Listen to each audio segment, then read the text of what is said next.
مجاهد ملته دا د نمک منډۍ پریشان چوک دی. د روژې میاشت ده نو دلته ګڼه ګوڼه د عام ورځو په نسبت کمه شوې ده.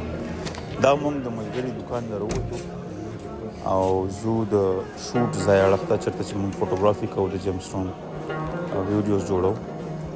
دا زما یار ما نه مخکې روان دی تیز تیز.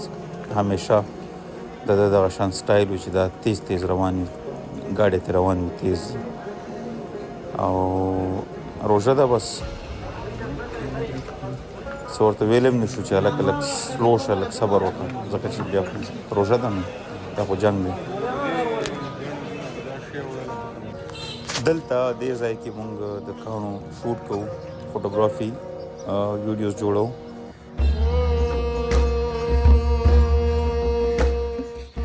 د ښکلی ځای تیار کړی دی دې بلډینګ والا. دا د قاري بشیر بلډینګ خواته دغه ځای دی، بس هلکان لګیا وي ویډیوګانې کوي کاڼو له، او هغه بیا په خپلو پروګرامونو چلوي. ها وختي مې یو کس واورېدو چې په فون باندې بل ملګري ته لګیا و چې اوس د ګوړې منډۍ نه راغلم نو په ما ډېر ښه ولګېدل که نه. بیا ما فکر کولو چې یاره زما بابا جان هم اکثر د ما ته چې وایي چې یاره هغه وایي چې د مالګې منډۍ نه به څه ټایم راځي یا د مالګې منډۍ ته څه وخت ځې، د مالګې منډۍ ته ځې. نمک منډۍ ذکر کوي نو هغه د مالګې منډۍ ورته وایي ځکه چې دا د مالګې منډۍ وه.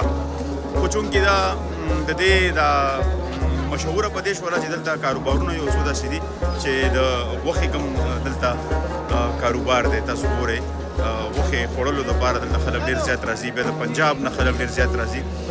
روزانه بلها فیملیز د غوښې خوراک دپاره راځي. بیا دلته د کاڼو چې کوم روزګار دی د هغې د وجې نه دا په دنیا کې په مختلفو شهرونو کې دا ځای دا مشهور شو. بیا دلته د میډیسن کاروبار دی نو د دې وجې نه دا مالګې منډۍ چې کومه پښتو کې د دې نامه وه هغه ختمه شوه. اوس خلک یې د نمک منډۍ وایي.